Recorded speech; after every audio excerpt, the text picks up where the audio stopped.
Welcome into another edition of Target Score Winnipeg. I'm Joey Slattery. That is Taylor Allen. Happy to have you aboard. Make sure if you're following along and you're liking what you're seeing, give it a like and a subscribe here on YouTube. Make sure you're following in podcast form, available anywhere you get your podcasts, including Spotify and Apple Podcasts. Follow us on Instagram at Target Score Pod, and on YouTube if you're listening at Target Score. I don't know if there's the at. YouTube.com/Target Score Podcast, whatever. You put in Target Score Weekly in the search bar, you're going to find us. And it's been a great week, Taylor, for the Winnipeg Sea Bears. They're in first. But welcome back, first of all. It's been a while since we had you. I think people were like, hey, man, where's Cousin Taylor? Cousin Taylor Allen, who is going to have a nice reunion you're going to see in a little bit with Cousin Teddy Allen, who joins the show. I know everybody was excited to have Teddy. We're going to have that interview coming up in just a few minutes. But before all that, Taylor, how are you, my friend? Well, I'm doing great now, Joey. I mean, I wasn't planning on missing the last two episodes. I mean, 2 weeks ago, me, you, and Chris Wiggins from Target Score Vancouver were planning on having a nice chat. And right before you hit the record button, I'm like, I'm just going to quickly check my email. And for those that don't know, I cover the Winnipeg Blue Bombers for the Winnipeg Free Press. And just as I checked my email, the Bombers made a trade with Ottawa for quarterback Drew Brown. So I was like, shoot, I'm sorry, guys. I got to go. So I ditched you guys on that one. So I didn't feel great about that. And then the next week, I literally had no voice. And I know Chris Wiggins, who did fill in for me, which I appreciate. And he did a great job, even though he dropped an F-bomb, Joey. Two. Come on. This is a family program. I know. I had to have... I had to deal with the powers that be, the broadcasting and streaming corporations coming down on us saying like, hey, we're going to revoke your streaming license. And I said, hey, we're sorry. We'll never let it happen again. As he's known now, potty mouth Chris Taylor Allen Wiggins is how we now address him. So, he's had his punishment. I sent him back to Vancouver. So, I said, you keep that potty mouth stuff out west. We don't do that. We don't do here in the heart of Canada. Love it. But he was accusing me of being a faker because it was on Canada Day. So he made it sound like, Taylor's probably just out partying, had too many Molson Canadians, couldn't do the show. But even listen to me now, my voice still isn't 100%. So, Chris, that's because I was not lying. I was down. No, I was sick, man. Yelling, having such a great time partying on Canada Day that you were yelling at the top of your lungs and you lost your voice. And I think you were adding to it so that when you did come back this week, it was so bad that you're like, oh, look how sick I was. I don't have my voice yet. So I'm not all on board here to think that you were totally sick. I mean, it did hit me. I was like, at first I'm like, oh, poor Taylor. I shed a little tear for you and I was really hoping you were going to have this recovery. And then I looked at the calendar and I'm like, Canada Day. Interesting, Taylor. Sometimes it just works out that way, man. You can't, you don't choose when you get sick. It just kind of happens that way. But, I deny the allegations. But, all right. All right. We'll leave it up to the Target Score Winnipeg jury. Do you think that Taylor Allen was sick? You let us know. I want to apologize, too. For whatever reason, my webcam's not working, so I'm on my computer webcam. So you might be looking up my nose for a lot of this podcast. But it is what it is. But, hey, man, you haven't been around for a couple weeks on the show, but you've been following the team and you've been around and you were at I felt bad because you were at practice like the day before the show too, so you were all riled up ready to go. We should also not bury the lead here, Taylor Allen. You're making a big debut on Thursday. Taylor Allen is joining me on the broadcast as our color analyst. So how does that feel, buddy? This is like a whole new territory for you. You're coming to my world. I am, yeah. I mean, I guess every single person in the city must be busy and wasn't able to fill in, so that's why I got asked. But whatever, I don't care. I'm pumped, man. I mean, you kind of gotta sometimes, think back to when you're a little kid, right? You're watching a Raptors game on TV and whatever, and thinking like, man, like that'd be so awesome to do play-by-play or color for a pro basketball game. And I get to check that off the bucket list this week on Thursday. So, dude, I'm honored. I got big shoes to fill. Obviously, Dave Crook is one of the best in the league. But, it's going to be a good time. And hopefully don't make a total ass of myself. But, hey, no guarantees. Tune in and we'll and find out. Dude, you're going to love it. And you're going to be awesome. I'm looking forward to working with you. So the Target Score Winnipeg crew is going to be taking over whatever, CBC Gem, CBC Sports YouTube, CEBL YouTube, CEBL Plus. So if you're not able to make it to the game, you're going to want to tune in. It's a target score takeover in the CEBL on Thursday when the Winnipeg Sea Bears are in action against the Edmonton Stingers. We'll get to that in just a second and tee that one up. But Winnipeg Sea Bears, 10-5. They are on top of the Western Conference. They have the edge on Vancouver. Vancouver's slipping a little bit. They've lost some players to Summer League and other issues. I think if you tuned in to the live post-game show in Vancouver, we're doing a little bit more of that too. So make sure you have, this is why it's important to have your notifications on. You don't want to miss our live stuff that we do. And sometimes they're a little bit last minute as it was yesterday.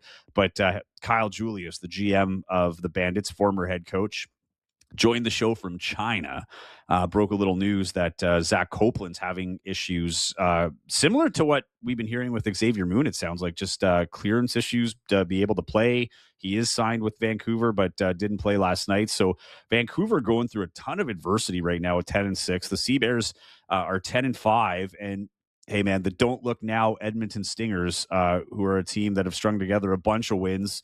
And, I always say don't count out a Jordan Baker team. This was a team that we thought were falling. They fell as far as fourth. They were behind Saskatoon. They've now jumped ahead of Saskatoon in third place, holding into I think that would be the play-in game home.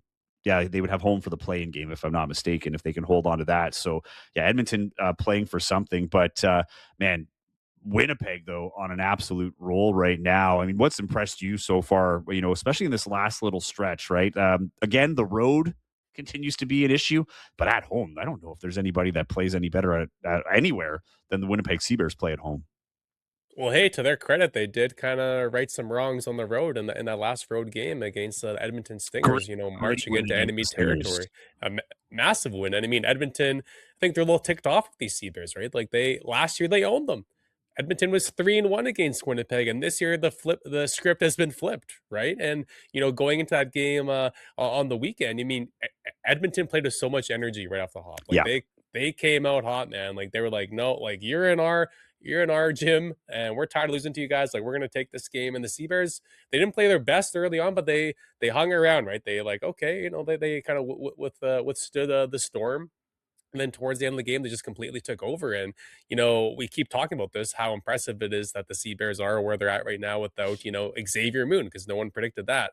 Yeah. But I think what impresses me the most about this team is, of course, Teddy's doing his thing. And even more than what people ever could have thought he'd be doing. He's only Just getting better. It's crazy. Exactly. Yeah. Efficiency, especially. But Trey McGowan's, man, like he's been kind of overlooked a little bit, but I think Trey McGowan's has been so freaking good for this team. Bit of an unsung hero. Totally. I mean, he's going to set the single season assist record for the Sea Bears. He's a hell of a scorer. Man, he can the way he finishes around the basket. He kind of has some like Dwayne Wade-esque kind of skills finishing around the basket. Like he can make some pretty circus shots around there as well. And he's been awesome. So, also, Joy, there's a lot of things that impress me about the Sea Bears team. I think import-wise, this is the strongest group of imports that they've ever had. And Canadians as well. I think this might be the strongest set of Canadians they've ever had too. So you put those two things together, obviously, I mean, it's pretty obvious that they're going to be playing pretty well basketball, and that's what they're doing right now. Yeah, Trey McGowan was on last week's episode, so if you haven't listened to that one, great interview. His brother Bryce plays in the NBA. He's got a very strong athletic basketball, mostly with football roots between his mom and his dad. He's got a sister playing college right now. Just a really good guy, a great interview, and he's been a great addition to this team, as you said. And I think he's the kind of guy that doesn't mind being the unsung hero, right? I think it's a guy that just wants to win. Further to that, I also want to shout out our buddy Vic at Winnipeg Sports Weekly, who joined on a impromptu post-game live last game. So we're going to try to do more of those throughout the year. Home games might be tough, but road games, we're definitely going to work something out. So our buddy over at Winnipeg Sports Weekly, give them a follow too if you haven't already. Vic, salt of the earth guy, hard worker, loves the Sea Bears, loves the CBL, and it was great to have that post-game show with him. So thanks for doing that, Vic. But yeah, the thing with this game, though, the Edmonton game is, I mean, you got 35 points from Teddy. He was, 47% from the field. You talk about the efficiency, 7 rebounds, an assist, a steal, carried a big load. Emmanuel Acott also had a massive game, 23 points, 6 rebounds. He was kind of carrying the load a little bit when Teddy was struggling off the hop. And again, you've got everybody that's or yeah, everybody that started had at least double digit points. They did not get much bench scoring that game. That would be an area where I'd be a little bit concerned. A lot of zeros. Hildebrand had 3 points and DJ Burns had six. The other thing for me, Tay, was it took him a while to get a field goal in that game, like to start the game. It was a bit of a slow start, and this has been an issue with the Sea Bears on the road. You look at their home record, like they rarely lose a tip. I think they've lost one tip off like this whole season. On the road, it's a different story. It seems it's like Very important stat. Who wins the opening tip off? That it's one of those hey things. man, very Yeah, important. it sets the tone, right? It's one of those things where it's just the like they come out in Winnipeg with a lot more energy than they do on the road for whatever it is. I kind of think of them on the road as a car in the winter, like the engine's turned over, but it takes some time to warm up before it starts humming along, right? And that's how they've been playing on the road. The other area of concern is the closing. They did close this out, but they let Edmonton get close. So I think there's a part of it. It depends on if you're a glass half full guy or girl or a glass half empty. Because at the end of the day, you got the win and you grinded out that win. But on the other side, it's like you made it more interesting than you had to, right? And you're putting yourself in a situation where you have to play harder. You're playing with your food, as Tanya McKay used to say, the University of Winnipeg, former University of Winnipeg women's coach, now coaching out at Dalhousie. It's you got to take care of it in target time, and that's one area at home, I should say, in Canada Life Center, is they tend to get target score time done quickly. And if they have the lead, they close the game. Closing games on the road has still been a challenge. They got it done on this one, but it is an area where I think they do have to look at, and I don't know what the answer is, like, because this isn't this team, right? Like in terms of this happened under Mike Taylor. This happened in the first 3 years. I think last year, ironically, was the best year they had on the road, if I recall correctly. But the year before that, they made the playoffs because they won all but one home game. I think they lost one, maybe to Edmonton, and then they lost all of the road games, right? So it's an area that I don't know what the answer is, but it'd be nice if they figured it out. Like again, they have 4 wins on the road, but all 5 of their losses have come on the road. They're 6-0 at home. Yeah, and you have to wonder if Scotty Lindsay was playing for Edmonton, if that would have changed some things, because obviously he's, very dynamic scorer. Those numbers are Fair. a bit down this year. But yeah, it's kind of interesting. I mean, you look at the Seabears team, they've won, 10 games or whatever, and Teddy has no target time finishes yet. But I mean, that's not really a knock on him because you watch the end of the game, right? And it seems like sometimes the other team is like, hey, we'll let anyone beat us except for Teddy, Isaiah Osborne, sure, no problem. Trey McGowan, sure, no problem. But Teddy, like, heck no, we're not letting this guy beat us. He already dropped 35 on our heads.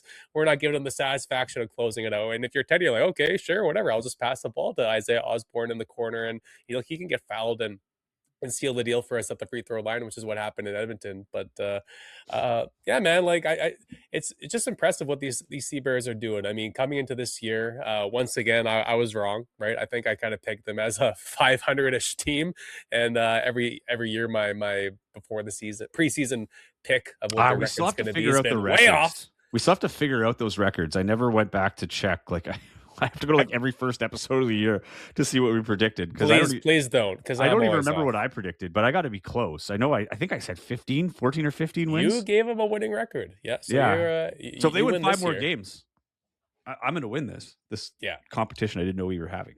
Totally. Well, it's not really competition because I just made a mockery of myself. But yeah, I mean, it's just great for them, man. I mean, and the West this year too. I mean, Vancouver, as great of a team they've been these past few years, without Kyle Julius now as a head coach and some other shenanigans that team has experienced, is kind of like, okay, well, are they going to still, be able to play at the level that they've been known to play at?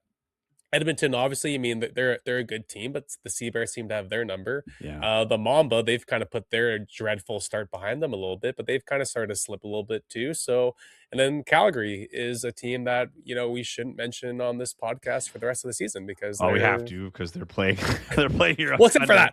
that part, yeah, except for when they play them. But yeah, what a mess they are. So yeah, the West is for the taking. Like Joey, there's an obvious path for the Sea Bears team to really kind of take over that number one spot and obviously have some home court for playoffs. Yeah, and one of the things too, because Edmonton is coming back. Just looking at the turnovers here, Winnipeg averages 13, just a little more than 13 turnovers a game. And I think one of the concerning things too, if you're looking at from purely like the statistical aspect of things, they had, where is it? I lost the thing, but it was. Just want to make sure I had it right. 15 turnovers in that game and only 10 assists, which that to me is just not. I'm not going to like waste too much time on it because I think it's more of an anomaly. Like this is a team that generally moves the ball around well, and a lot of unselfish basketball. But I know that is something that Mike Rainbow, the head coach, is looking at. Of we can't be giving up 15 turnovers and only having 10 assists. Like it was when I say gritty win. What impresses me most with it is that they found a way to win against a team that was rolling. Right, I think they had 4 wins at that point, 4 straight wins. It's a team that last year I think had a 6 game win streak to get into the playoffs.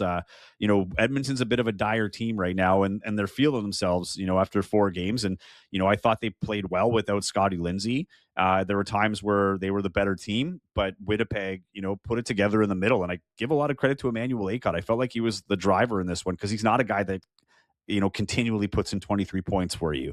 And I thought he really stepped up in that game to allow Teddy to get his 35 and find his rhythm. And then, once Teddy finds his rhythm, it's game over. And hey, shout out to Isaiah Osborne. I think that's his 3rd target score winner in 6 or 7 games or whatever he's played so far this year. But that's one of the things coming back home now. It's been a few days. You had time to watch the tape, work on the things that you need to work on. You tend to play better at home than you do on the road. They beat Edmonton at home last time. Edmonton's edge at Canada Life Center has dulled quite a bit in the last 2 years, but you can't look past them. It's this weird time in the CBL, Taylor, because it's a tumultuous time. Rosters are changing, because of Summer League. You throw in the fact that this year started 2 or 3 weeks earlier than normal. So now Summer League falls at the time where, if you're going to bring in an import or any player for that matter, they got to play, I think it's a 5 game minimum before they can qualify for playoffs. So if you're losing guys to Summer League and, you're picking up those guys, they don't have a lot of time to gel with the team, meet the requirements if you're going to keep them into the playoffs. And because of this, I think the playoff positioning is going to shift unexpectedly. I don't think they're like, you might see teams that we didn't expect to be higher in the rankings simply because they had less roster turnover against some of the teams that would have been favored 2 or 3 weeks ago. So, I look at like the Bramptons of the world, who I know they've been on a pretty steady decline after that impressive start. But Scarborough's been able to figure it out. I think Scarborough's a very scary team in the East. Even with guys gone, they find ways to win. They've dealt with a little bit of adversity as well. They had Miles Powell, who was suspended, I think for like shoving a ref or whatever it was. He was suspended a game. They still won that. They're 14-2. Like it looks like they're rolling along to the top seeding in the league is what I'm trying to say. So, that's another problem that, that you can't really deal with. It's out of your control if you're the Winnipeg Seabirds or anybody in the West. But this is a time where, teams look to make their moves. And a team like Edmonton that I don't think has lost anybody to Summer League, right? Like they're trying to make their move. They're trying to get to that second place spot if they can. Vancouver's been struggling a little bit. They're going through their own tumultuous time and the adversity of new head coach stepping in, players coming and going. Miller Kopp's off to Summer League. So, this is a time where, if you're Winnipeg, it's a good opportunity. No one's gone to Summer League. This is like the dream they had last year, and they're living it this year. So this is the time, if you can get 2 wins over Edmonton back to back. You don't give a care about Edmonton. It puts pressure on them, but who cares? But it puts you in a really good position to create some separation. I think they only have a half game on Vancouver. So this is the thing about the CBL. You could get very comfortable very quick and very uncomfortable very quick too. So right now things seem to be going well. It's been a couple of days since that win. They're still in first place. So you feel it for a bit, right? It feels like you've been in first place for a long time, but really it's been 1 game. So I think this is a thing that they're going to have to take into account. I don't assume that they would take it for granted. This seems like a team that's very dialed in on possessions as opposed to positioning or, like the future. But that said, it can creep in. And I think it's just a matter of never too high, never too low. And right now with Edmonton, you just got to get the work done. And same thing with Calgary, man. Calgary went into Vancouver and beat them on national TV. They're coming in on Sunday on national TV It'll be on CBC, and they're they're the dangerous team in my opinion, in the sense that season's over, man. What do we have to lose? Let's just go have fun. Let's ball. Let's play loose. I think any tension of the losing streak's gone. You've kind of accepted it's a lost season. And for the Sea Bears, it's a very serious time of the year for them, right? That you are playing for something. So that's something you got to look out for. Well, before we get into it with Teddy Buckets, Joey, I mean, maybe you should give an update on Xavier Moon. Obviously, a week Oh, ago, yeah. he felt pretty confident that he'd be able to play this week against the Stingers Well, still here in nothing, right? Winnipeg. Yeah. So like basically, like all we know is that we thought that July 5th date was going to be key, but we've not seen anything to say that he's been active. We'll wait and see on Thursday, because that's what everybody was hoping for, is on Thursday that he'd be playing.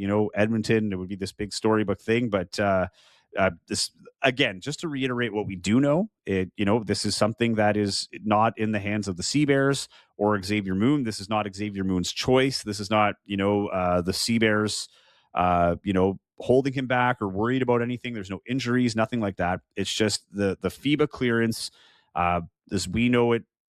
As we know how it works, is that the other team, the team that has you under contract, essentially has to sign off on your release, and it sounds like that is the problem. So again, we don't know. It's just day to day. We ask Mike Rainbow, the head coach and general manager, every day, and every day he says same thing. Like, we don't know. It's not something that we've seen a lot of. It sounds again similar to what Vancouver's dealing with Zach Copeland right now. So all you can do is hope, because again, like the way I look at this, Taylor, they have to make a decision on Xavier Moon, because if he can't get the games in to play in the playoffs, then there's really no point for him being here. If you're in the playoffs, like, do you really want to bring him in for playoff positioning and then lose him because he's not qualified to play or whatever? Unless there's a different process that they can go through to get him going. I don't know of that. As far as I know, there's a minimum requirement.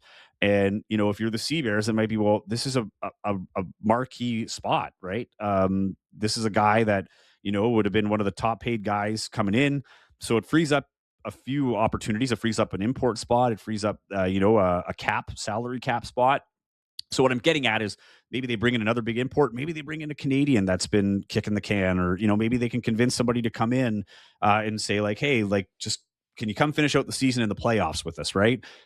So I'm not saying anything's happening. We're all waiting to see what happens, but there is a little bit of an urgency, in the sense that I know there's still a lot of games to be played in the season. Like, there's 9 games left in the season, but really there's like a 3-4 game window of how much longer this can go. So I think if, someone becomes available, if you're the Sea Bears, you have to look at, maybe we have to release him and, move forward. No harm, no foul. I don't think this is clearly nothing personal. And, maybe you see him back here next year. I don't know.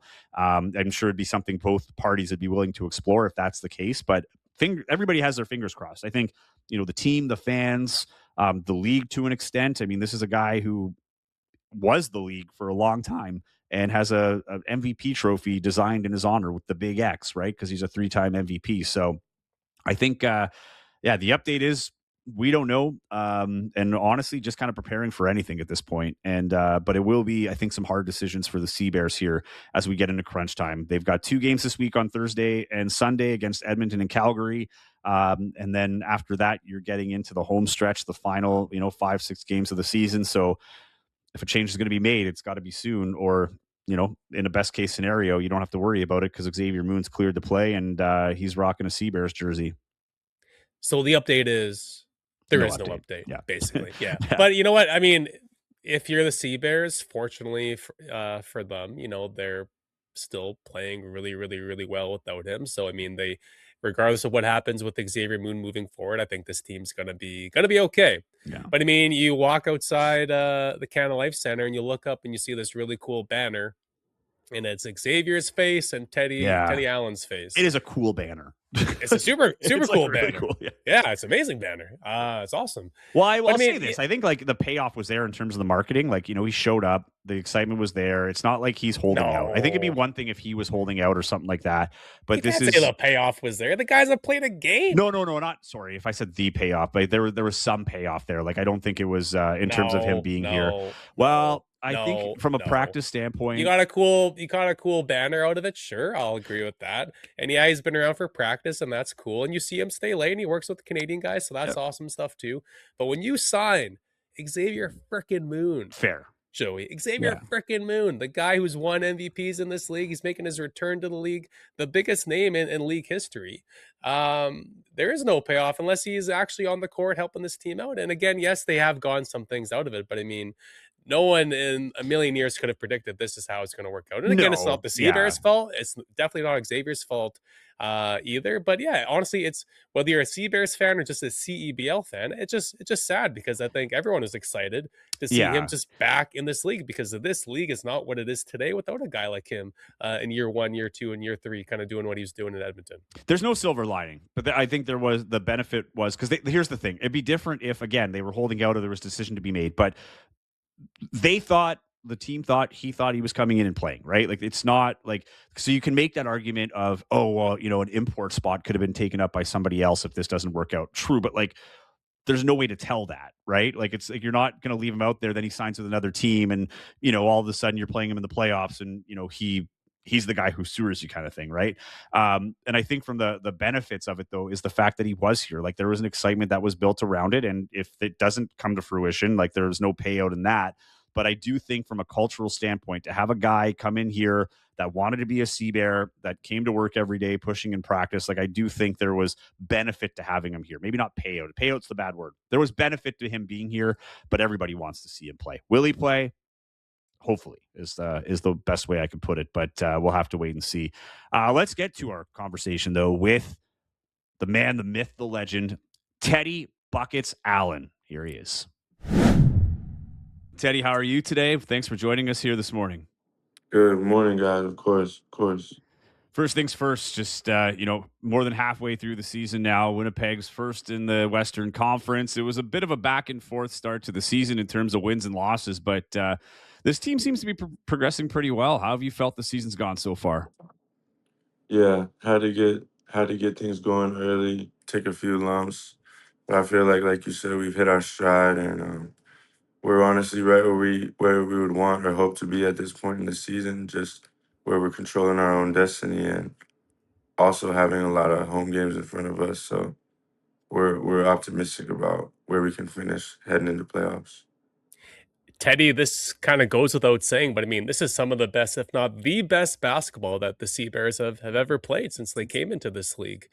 And I think at the beginning of this year or in the offseason, if people would have known that you guys wouldn't have had Xavier Moon up until this point, I don't know if people would have been, believing that you guys would be playing as well as you guys have been. Obviously, you're a massive, massive, massive reason for that. But why do you think things are going so well right now? Is it the Mike Rainbow era? Is this the most talent you guys have had? Is it your game's on another level? Or just why do you think you guys are just playing at a clip that we just haven't seen the Seabirds at before? Well, I think besides some really good roster construction from Rambo, I think the guys are just bought into his philosophy and the way that he wants us to compete and win basketball games, with that being, defense first and being unselfish and coming out with the right energy and right mindset. And it's definitely been working. It's definitely a new era, and I think a lot of it has to do with Rambo. It's also a new era for you. I mean, this is your second time coming around after a year and a bit away from Winnipeg. What has this opportunity meant to you? I mean, just knowing that probably at the time you're probably never assuming you're going to have the chance to return to Winnipeg, and just thinking back to the fandom that was created through your first tenure here and the support that you received. To get this back again, I mean, is there a sense of like what is that sense in terms of like was it gratitude, excitement? Like, how do you kind of look at this second opportunity? Yeah, I would say gratitude's a good word. Obviously I feel blessed.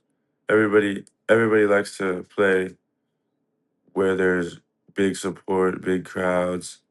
There's a real following to what's going on because it just feels more important and it's just more exciting. So obviously my first year was awesome, second to none with the fan support, and I never expected the opportunity to be able to be back here again. And when it did formulate, I don't really know if I gave much thought about what it would be like, but it's been awesome coming back, seeing all the fans, seeing all the support everywhere I go. People are shaking my hand, asking for pictures, talking about the Sea Bears. So it's good to be part of that because it feels like we're part of something special. What was that first conversation, Teddy, or when was it first brought to your attention that the Sea Bears, that they wanted to bring you back for 2026? Well, when Rambo had got the job, me and him had always had a good relationship when I was playing here. And so I just sent him a text just saying congratulations. And he hit me back. And I don't know if it was the same day or a couple days later, he said he hit me up like talking about being in touch. And I figured that he had his mind on possibly me coming back. So I just told my agent like to keep an eye on the Sea Bears and kind of just formulated. It wasn't like a done sealed thing like instantly. We had a good fair amount of talks and negotiations, but it ended up formulating, and I'm glad it did. How much of a role did former teammate, now coach Alex Campbell have? Shout out Coach Campbell Foundation shirt Yeah, that you're wearing there. shout But how out much Coach of a Campbell. factor does that play too? Because you have a good relationship with Mike from a coaching perspective, but even going from that, right? Like the assistant coach role to the head coach is totally different in terms of the dynamics. But now having someone like Alex, a guy who you recently, shared the floor with, who was just recently retired as an assistant coach and GM. I mean, how much does that help in the recruitment process and just dealing from day to day? Well, I mean, it definitely helped. You know how whoever's coaching is obviously a big deal, and like you said, we were recently teammates. We played together. I've known him for years, so when I figured out he was the assistant, I was happy about that, and just being able to speak to him about possibly coming back, and then seeing that our relationship would play a role in me being here, kind of just made things better. It's obviously a huge deal, like who's coaching you, and I feel like with Mike and him, like there's history there, so they know me as a player, as a person, and I just thought that would bode well for me coming back. So, Teddy, last week you guys are hosting the Saskatoon Mamba. That first half, you guys score a franchise record 67 points. You score 31 points in that first half. I'm thinking you're going for 60 that game, to be honest. But, anyways, it's halftime. Emily Potter is interviewing you, and she says, Teddy, what's working so well right now? And I'm thinking you're gonna be, pretty happy guy, right? You guys are playing well. You're kicking ass and stuff, and you're like a guy who's like you're not even happy. You're itching for more, right? And I think that says a lot about you as a player, right? Like even though you guys are doing so many amazing things in that first half, I mean, you still see the 10% where you guys could be better, and you're like, no, like I'm not going to be, celebrating or whatever just yet. So just kind of take us through that mindset, I guess, because I feel like a lot of guys, if they have 31 in that first half, they're going to be, grinning ear to ear in that interview, right, and on top of the world. Well, yeah, I mean, for one, I've been doing this a long time, and I've seen a lot of stuff in basketball. You can never celebrate too early, and also it not to like sound cliche, but I really like I expect like the way I perform to be at a high level whenever I step on the court. So if the game's not over, it's not over. And honestly, that game we scored 67 and we were only up like 10 at halftime. So there was definitely like things that we needed to lock in and focus on. So that's just the attitude that I was taking into halftime because it was the truth. How is the evolution of Teddy, or what is the evolution, I guess would be a better way to frame this question, of Teddy Allen in the last 3 years? You came in here, everybody knew you can score, and that hasn't changed. But how has your role changed on this team and just in general as a basketball player? Uh, yeah, good question. I think that obviously there's some things that are the same, like you said. I'm known as a scorer, and I've always thought that the other parts of my game were underrated. But I think this time around, something that could be like taken note of or noticed is just like the efficiency and like the cerebral side of my game. Letting the game come to me more. And interestingly enough, I'm really averaging like more like better numbers than I did my MVP year, but it just comes about in a different way. And I think that just goes to what I've learned about the game, like what I've learned about being a good teammate and people, obviously playing with other great players, like it, within two different organizations in the G League, because that was a learning curve too. You know, playing with guys like some NBA guys, some future NBA guys, just having to come off the bench, having different roles. I was still able to produce, but it just taught me. It taught me different ways to get it done and let the game come to me, which also would make me a better teammate. I think you got to ditch the Teddy Buckets nickname, man. I think it's got to be Teddy Efficiency from now on. We're gonna make that stick. Doesn't roll off the tongue quite as well, but I It think doesn't, we'll but work on it. yeah, it suits. It still suits. We'll try. We'll try. Teddy, I think one of the most underrated parts of your game, honestly, is your confidence, right? Like, I think the fact that you've said this many times that, like, you always feel like you're in the zone. And when you step on the court, you expect yourself to do good things. And there are times where maybe you'll have a quiet quarter or two, but like, you don't let that affect you. And you'll come out, guns a blazing in that fourth quarter, still knocking down tough shots and whatever. But I'm curious for you, though, when was maybe the last time maybe where your confidence kind of dipped a little bit as a basketball player and because you are human after all, right? And I'm just curious what you did to get that confidence back and maybe what it is where it's at today. Honestly, the last time where I felt like my confidence wasn't my like at standard was whenever I had got traded from RGV to Delaware because I had just come off winning, being first team All Showcase, which is like the biggest event in the G League. I was first team All Showcase, and then maybe like 2 weeks later, I had got traded to Delaware, and it was just a big change. Like I was with Delaware or with RGV, excuse me, for a year and a half, and I knew my role. I knew the guys. I knew the staff, and then I went from there to Delaware, and Delaware was a great situation for me, but it just kind of took me like a couple weeks to kind of settle in and be back in that get like back in that mode and to where I could just figure out how to make things work. And I remember we actually played Raptors 905, and my agent Stacy Leewood, her mom was there, and she's like a big fan of me. She's always watching all my games. Shout out Mama Leewood. But she was telling me, she's like, you don't look as confident out there. Like you just stand up straight and be yourself, like play your game. And it's one thing when like coaches or players tell you something, but like when someone like from the outside looking in who actually has like a good feel for who you are and the type of player you are says something like that, I feel like it kind of resonated with me more. And I remember that game, I had a really good game. I think we ended up losing, but I played really well. And then from there on, like I was pretty much hot the rest of the year. So that was probably the last time I can remember like my confidence like faltering, wavering a little bit. I'm pretty sure I saw that Instagram post. It might have been from your agent with her and her mom and you on the Raptors 905 court. And I think Yeah. she said that Teddy's biggest Yeah. fan. Yeah, it was a great time out there. That was definitely that road trip was like the resurgence of my season for sure.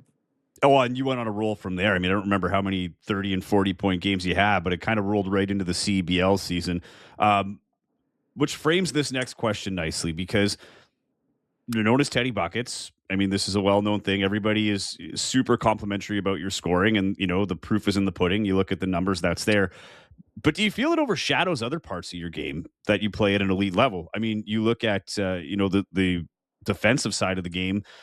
You're tied in steals, what steals per game in first at this point for players that have played more than like 2 games. But you're up there in steals, and you were leading the league for alone for a good portion of that. Even when you look at your rebounding, when you look at rebounds, you're fourth in the league right now with 118 total rebounds.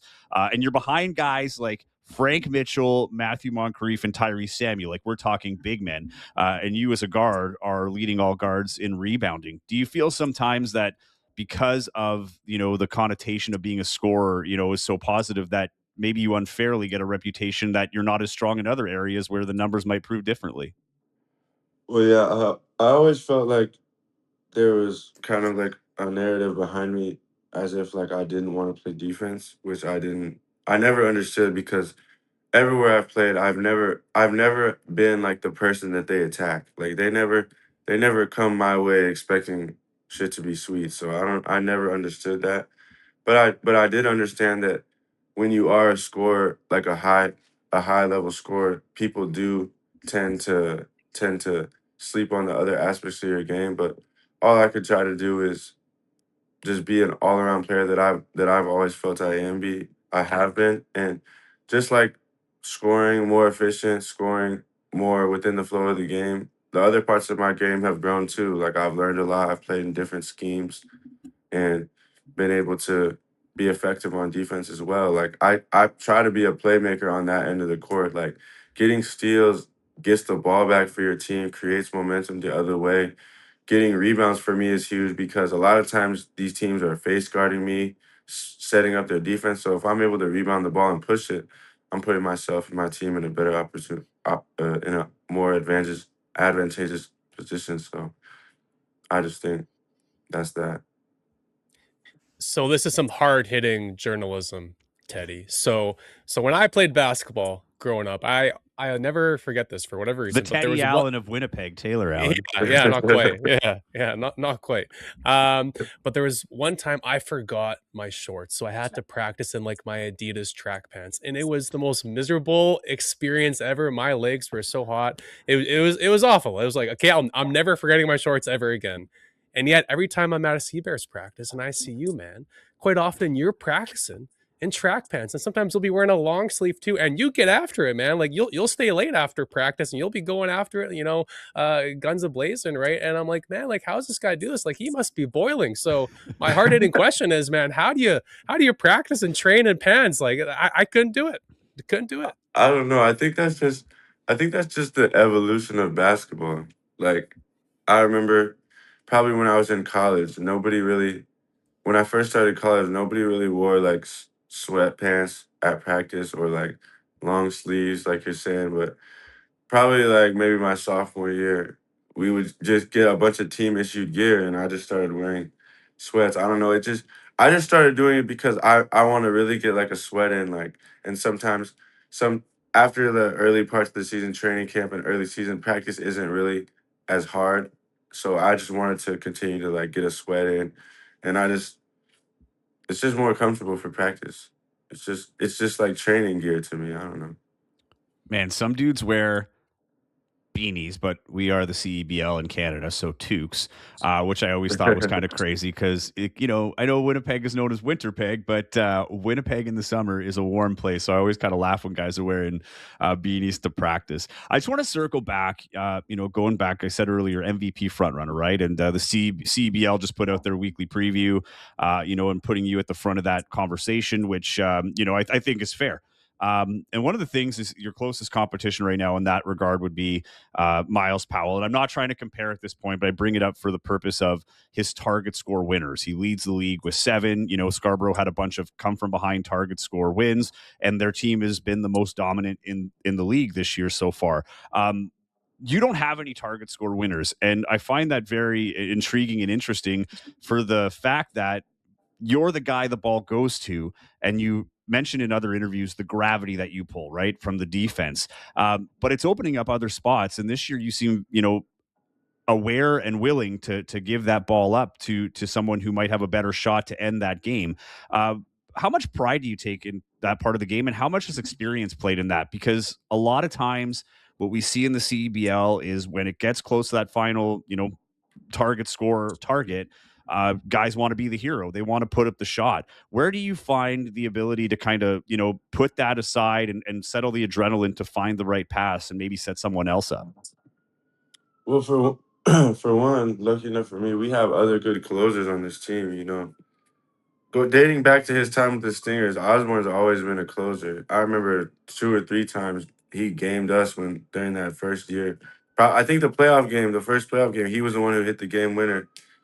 And like I said, we have other guys that can get it done. And honestly, in most of our games that we've won, we've been winning by like a wide margin. So there's no reason for me to force, and like you're saying, by that point in the game there's like double teams. It it's not always the best choice for the team for me to get a shot up. Like I feel like if some of the games were closer, I would definitely try to have the ball more and dictate things like last game. Like last game it was necessity. Like we needed to score or we were probably gonna lose. So but if it's just based off the flow of the game, honestly. And we have other closers on the team and obviously everybody wants to hit that game winner, but I mean I'll settle for the win. Does it help when you have 30 points in the bag already? It definitely doesn't make you press as hard, I would say. Teddy, coming into this summer, was inserting your or asserting yourself, I should say, in that MVP race. Was that a priority for you? Obviously, you care more about winning and whatnot, but for you, coming back this league, making a statement, and getting back in that MVP race, potentially winning it for a second time, is that something that was kind of on your mind coming into this year? Well, I wouldn't say it was on my mind. I just knew that if I came here and was playing, I would be in that conversation just based off what I know and based off how I know that I'll play myself. But it wasn't like on my mind. But obviously, it I wouldn't mind. I wouldn't mind winning it again. Who would? Of course. One of the biggest changes, Teddy, since the last time you would have played here, is obviously Chad Posthumous, right? I know you guys were close and you got close to the family, and obviously the sudden and unexpected passing, hit everybody. This will be a two-part question, Taylor. So I'm just going to ask this first one and then follow up. But when you heard the news, that he fell ill and was kind of fighting for his life, and then later on learning that he passed, I mean, how did that hit you as someone who really understood not only him as a teammate, as a friend, but also just what he meant to this franchise in this city, right? In terms of getting this franchise up and the impact he had on people outside of the basketball world. Yeah, it was crazy to find out. Like you said, I'm still in contact with his family.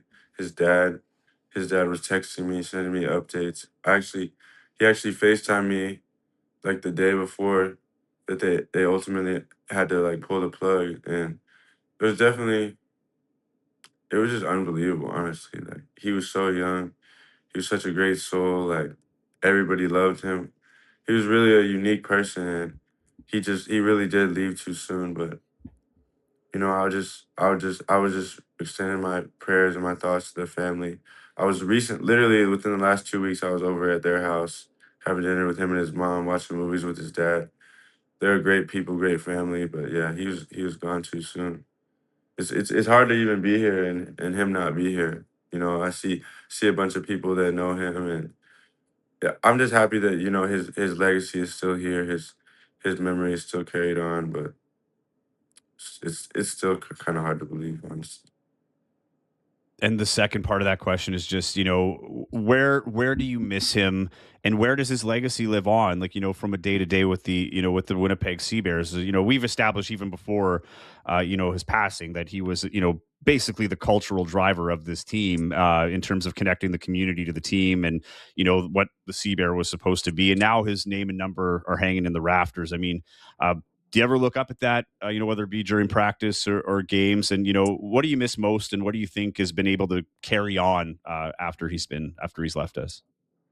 Yeah, always. I mean, on our court right there on the side, it says 33 forever, and I take I see that all the time, and I and I'm glad they put his number up there because it's definitely well deserved. But I just think like he was literally like the sea bear. He was like the player mascot of our team. Not only that, he was a great player. Like I always say, no one ever. There's no better screen that I've ever went around than one set by Chad Posthumous. So definitely miss him, miss having him on the court, but mostly the guys who have been here, we keep his memory alive. We spend some time sometimes talking about him, laughing about stuff that went down. And me personally, like I remember my second summer here, my birthday, we were in Calgary. It was literally me, him, and his dad. We were outside somewhere just having like a great time. So I just cherish like the memories that we did have and just try to bring carry myself the way he did, just bring light to every situation. And other people. Well, I think it goes without saying, Teddy, but I think Chad would be so pumped to see you back in Winnipeg and doing what you're doing, man. Yeah, for sure. So, where do you go from here, Teddy? Regardless of how this CEBL season ends, well, what's next for Teddy efficiency after this summer? Yeah, it's really like there's three options, really, three different path options. If I keep, if do I want to keep striving towards the league? Do I want to go to Asia, where probably right now the most money, or like start taking the path towards EuroLeague? And they're all viable options, but when the season's over, I'll probably just look at what I think would be best for my family and myself and choose from there. But I am blessed to be able to choose this path with a lot of open pathways. But I'll just pray on it, speak with my agent more about it, my family, and kind of go from there. What now that we're kind of on the home stretch here, I mean, the Seavers have a chance to clinch the playoffs, as early as this week, with a win and I think an Edmonton loss. What needs to be done here in the last stretch? It looks like this team is playoff bound. You're in good position, but as we know, being at first place, in the Western Conference in the middle of July is not the championship, right? So, what do you need to do to sustain this? This is a team that still hasn't won in the playoffs. What is it going to take from here to the end of the season to prepare yourself to get ready for the new playoff format? Well, I think just we're in the best possible position, besides being undefeated. We control our own destiny going down the stretch. If we handle what we're supposed to handle, we'll finish the first seed. And I think when you have the type of home court advantage that we have, I think having that home court throughout the playoffs leading up to the finals would be huge. So to me, that's priority one. Stay in first place so we can host rounds 1 and 2 at our place. And I think that would make a world of the difference in trying to bring Winnipeg a championship. So to me, priority number one is just, besides staying healthy, would just be lock in that one seed. And it's in our hands. Is it time, Joey? I think it's time. You ready for target time, Taylor? You mean Teddy? No, I'm asking you to. Oh, you're asking me. Oh, okay. Yeah, Yeah. of course. I'm always ready. Of course. Teddy, are you ready for target time? Yeah, I'm ready. All right, let's do it. Target time, as a reminder, is the slowest form of rapid fire questioning you will ever experience. Taylor, I'll roll out the red carpet to you to take the first question. Okay, right on. Teddy, you've played in gyms all over North America. You've been overseas as well. But what's the weirdest gym you've ever played in? Oh, easily the Cleveland, the Charge. Yes. You knew I was gonna say that. We talked Yes. about that. Yeah, the Cleveland Charge. It was crazy. Like it's in like a performance hall. Like It looks like they play symphonies there, and then just in the middle of it, there's a court. Like it literally looks like have you seen the Titanic? Yep. Like the Yep. ballroom that they're That's a dancing in. good comparison. And you like look up and you see like the glass and stuff. That's literally what it felt like, and it was crazy. Like you had to just to even get to the court, like you had to go up 3 levels of stairs, walk like so far all the way to the court. It was interesting. It was interesting. That's my favorite thing about watching like G League highlights and stuff. Like every gym has its own kind of personality. You never really know what to kind of expect. So yeah, that does not surprise me.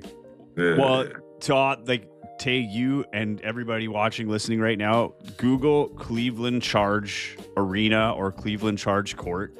It's super unique. Like I want to go to Cleveland just to watch a game there. Like it looks so like uniquely cool and different.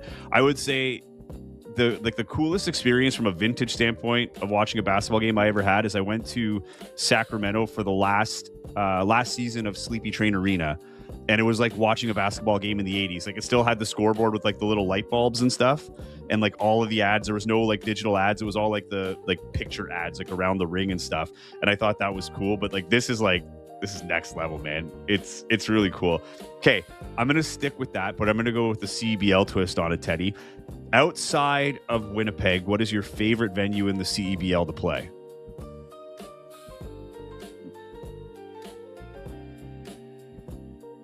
I would say Scarborough's gym is cool. I don't like their court though. Their court is kind of sticky. Uh, I've never been to Scarborough, but it looks like kind of like an underground feel, like a Drew League feel or something.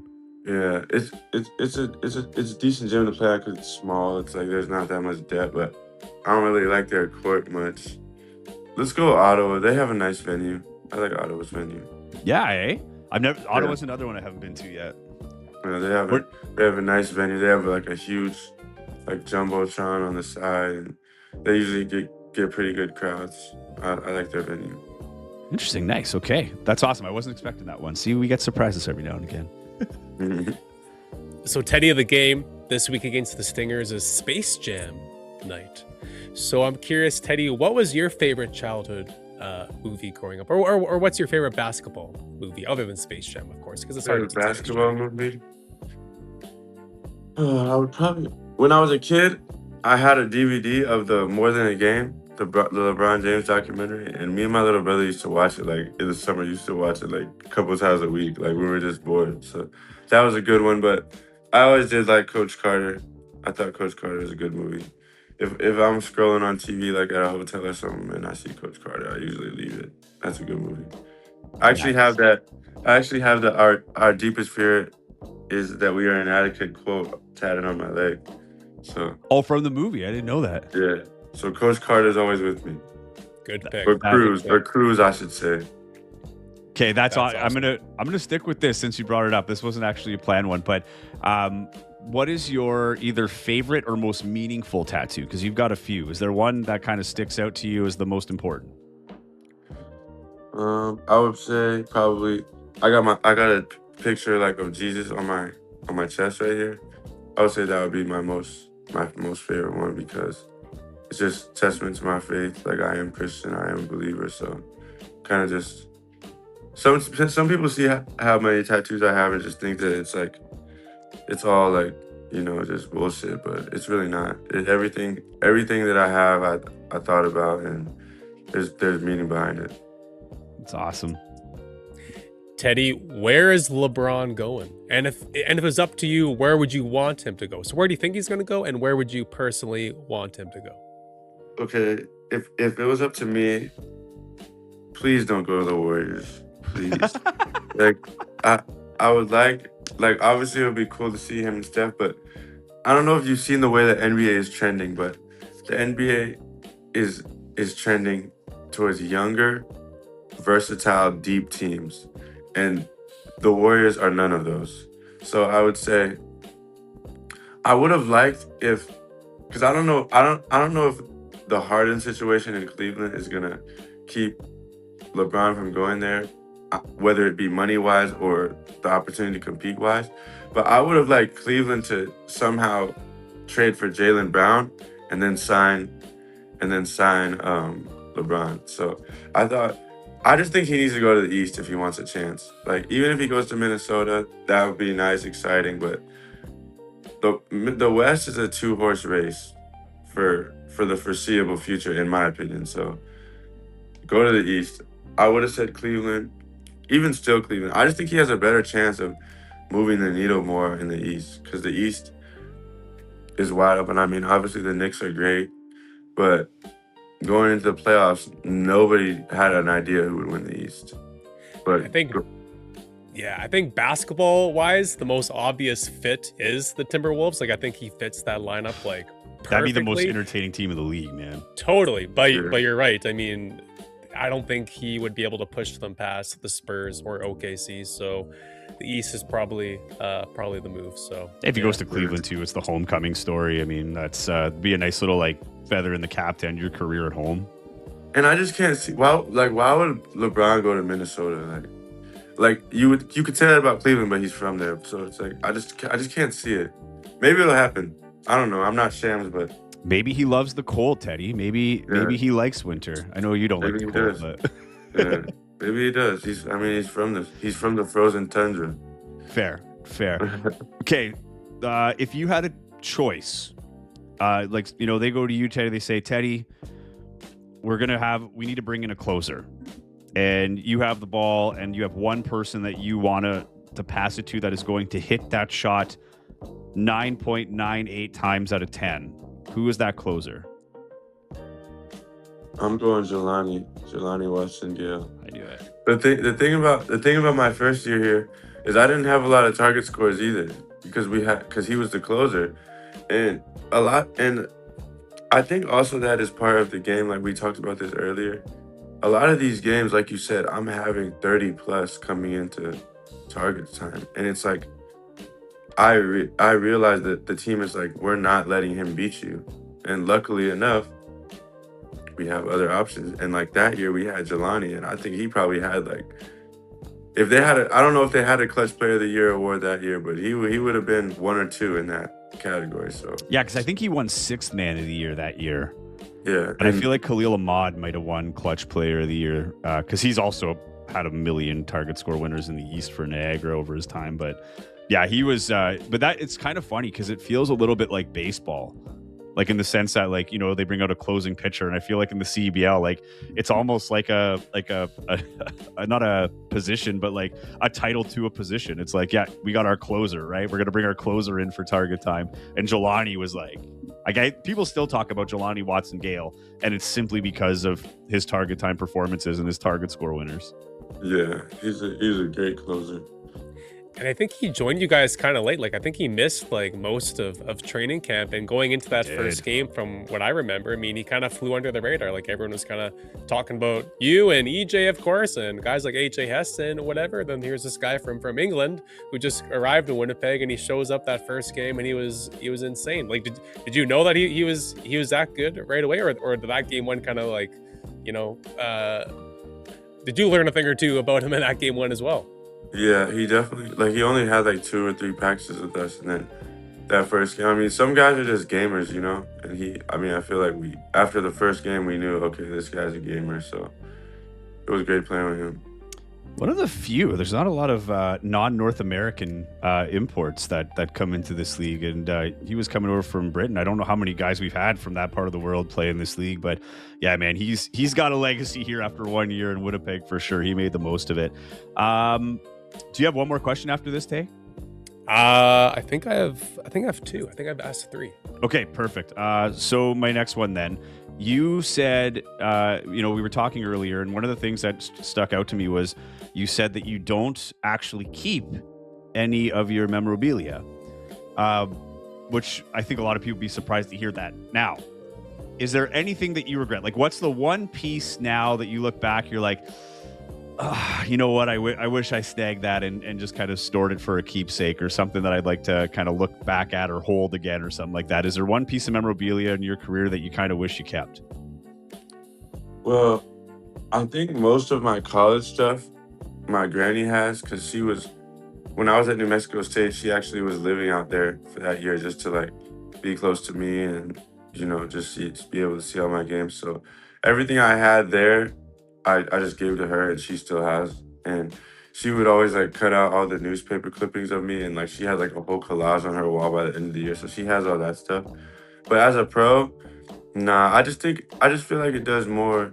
It does more like I've like given it to, like when I was in the UK, all the awards I won out there, I just gave it to this family that I'm still close with to this day.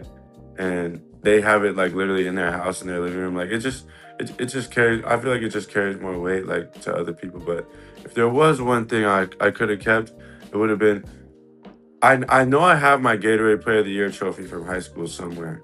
Because it's a cool trophy. It's like this tall. It's like really, it's a dope trophy. But what I would have done was make sure I got the banner. Like, how they have a giant banner like that hangs in your high school gym? They had it in my high school gym, but I heard that they took it down. Oh, no. And I want to know where it is.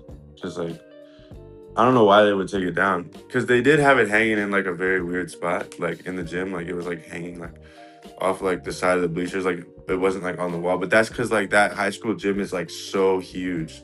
Like, I don't know if they wanted it to be more visible or what. But I want to know where that is, because I would like that. I would like to have that. Oh man, that is. We got to put that out. We got to get people looking out for that and see if we can track that put down. Put the ABP out for my banner, man. Okay, the guy, the family that you shouted out.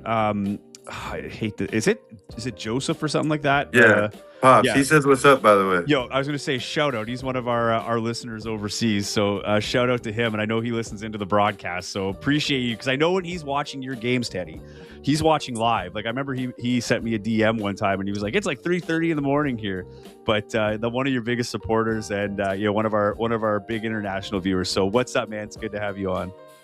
Yes, sir. Shout out, Pops. So I'm gonna ask my last two in a row here because Joey so rudely cut me and asked two in a row. Yeah, what a guy! What a guy! No manners over there. Joey That's Slattery. why I'm like, My the numbers goodness. don't add up. Anyway, go ahead. Teddy, what's other than basketball? Obviously, what's another skill that you have that maybe you would surprise some people?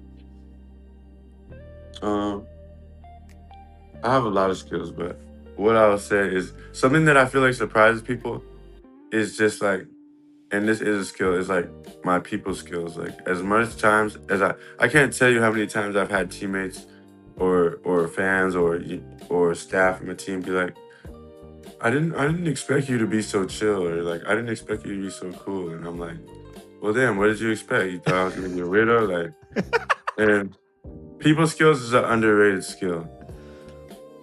And I feel like that's a good skill of mine. And people are losing people skills because everyone's just on their damn phones these days. So that's a valuable skill, man. There's nothing like a handshake and a look in the eye. Maybe I'm old school. No, I agree, hear man. you. That was like one of the things my dad always drove home was shake hand, firm, and look in the eye and smile. That was always the instruction. So I agree with that. Okay, you have another one, Take? Said you had two, I did. right? Yes, yeah. My last one, Teddy. Obviously, you're a fan favorite in Winnipeg. But do you have a favorite fan interaction with the Sea Bears fan, whether it was from your first year, your second year, or this year? Anything kind of stick out in your mind where it's like, hey, that was really cool, or that was really special? There's been too many to count, but the first thing that comes to mind this year was you know how they have like 3 players sign autographs after the game. There was a person that had special needs, and I don't know if he knew who I was, but like his family was asking me to like hug him, so I gave him a hug. That's like something that sticks out. It's funny because I feel like the Sea Bears now have so many like standout fans. You have the Tracksuit Brothers. You've got wrestling mask guy who has the Sea Bears championship belt. And now we've got, I don't know if you've seen Green Lady. I think like, so she popped up on our broadcast one time and like she's painted like Avatar, but it's teal. And I paired then popped up on social media. I think she might be like a makeup artist or something. But yeah, like we're just like floating around on the broadcast, and I happen to look over at the monitor. They're at a crowd shot, and they have like a standalone shot of this woman who is like looks like a teal avatar. So it's like I love how fans are just like making their own niche and becoming celebrities in themselves just for cheering for the team. It's definitely dope to see. It's crazy how much people love what we're doing. I love it, man. It's the most fun. Like I always say that, like we're very fortunate, even from like a media standpoint, to be working here. Where so many people care, and even just people on this podcast that we get to talk to, and the real love for the game. Like it's not even like we were talking about earlier. Like this isn't a novelty. Like people are genuinely love this team, and it's great to see.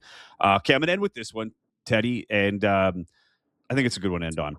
I want to know your favorite Chad moment, because every time you talk to somebody about Chad, it's immediately a smile, and usually unprompted, a crazy story. Whether it's like, oh yeah, Chad, I remember this one time he did a backflip off a deck into a pool or whatever, or life of the party, taking over a bar and getting everybody involved dancing or whatever it was. Is there anything big or small, that when you think back brings a smile to your face as one of your favorite moments with Chad Posthumous? Yeah, I have two. Nice. Okay.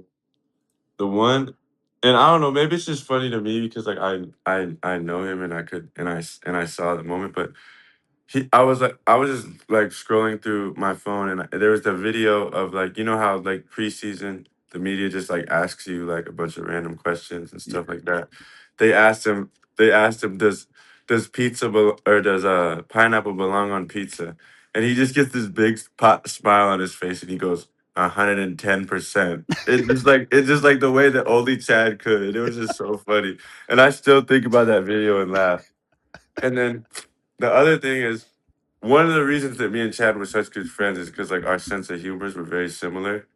Like, and there's like I don't know if you guys have seen it on Instagram. There's like this chiropractic adjustment where like they wrap a towel around your head and they like it's like they pull your neck out of socket and they call it a ring dinger.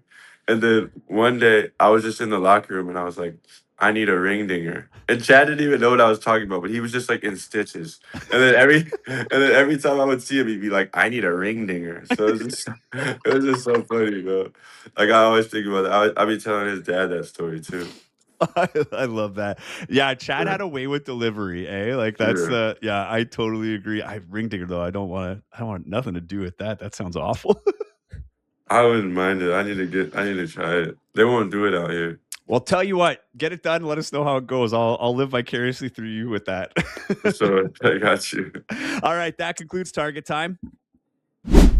Teddy, thank you so much, man. I know this is not an easy time before practice, so I appreciate you taking the time here this morning with us and getting into it. Best of luck the rest of the season, and hope you enjoy the rest of the season here in Winnipeg, my friend.